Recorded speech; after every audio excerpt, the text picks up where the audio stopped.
दौलत मुश्तरका की secretary general Patricia Scotland इन दिनों पाकिस्तान में। पेट्रिशिया पाकिस्तान में पाकिस्तानी क़यादत से मुलाकातें करेंगी, बहुत सारे पॉलिटिकल और नॉन पॉलिटिकल इश्यूज़ पर बात होगी। लेकिन उन्होंने कल पाकिस्तान पहुंचने के बाद बहुत ही अहम बात की और वो है माहौलियाती आलूदगी।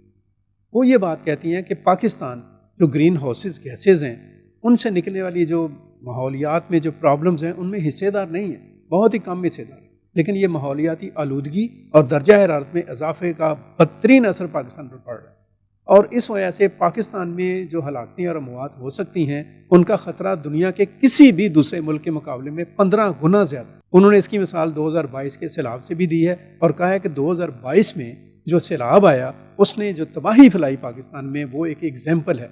पूरी दुनिया को इस पर सोचना चाहिए कि पाकिस्तान को माहौलियाती आलूदगी और माहौलियाती और मौसमियाती तब्दीलियों के मसाइल से कैसे महफूज रखें।